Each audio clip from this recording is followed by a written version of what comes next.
The following program contains mature subject matter. Viewer discretion is advised. We're talking about if an addiction to porn is real. Discussing this with us is clinical sexologist Dr. Robert Weiss, and joining us now is the founder of a community-based porn addiction recovery site, Alex Rhodes. Alex, thank you for being here.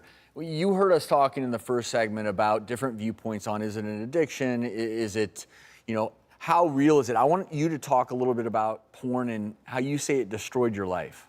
Sure. So internet porn, I first got a hold of it around the age of 11 or 12. I'm in that first generation of kids who grew up having, going through puberty and having access to high-speed digital porn online. And that's totally different from what our grandparents had with the Playboys and stuff. But digital porn, it's available anytime, anywhere, unlimited amounts.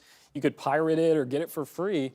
And it went from like an innocent curiosity about the female form to an out-of-control compulsion, really quick. And so when I was 13 or 14 years old, I think around 14, I actually injured myself going at it so vigorously, I guess. So yeah, kind of embarrassing. Great thing to go on TV to talk about. Sad. Well, yeah, so you imagine you're running in your house and there's carpet and you just skid on your knees on the ground. You could actually do that to your genitals too if you use porn too much.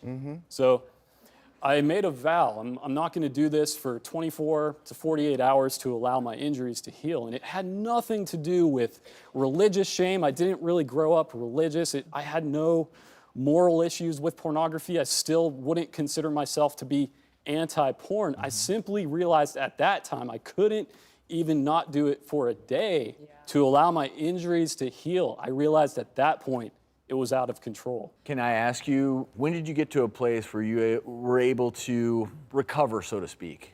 So my story really was heavily rooted in porn. And for me, it was over 10 hours a day.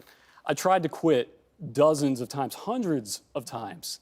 And really what happened is whenever I was old enough to enter into relationships and start trying to engage in sexual activity, I realized that I essentially conditioned my brain to prefer pixels over, people and partners.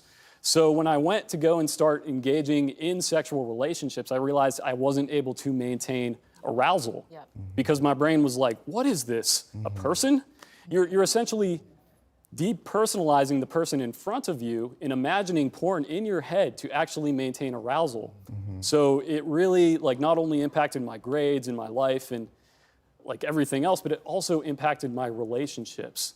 And when I was 21, I created a website to help people recover. It's essentially just a forum where addicts, whatever you want to call them, congregate together and encourage each other to abstain from porn and try to recover.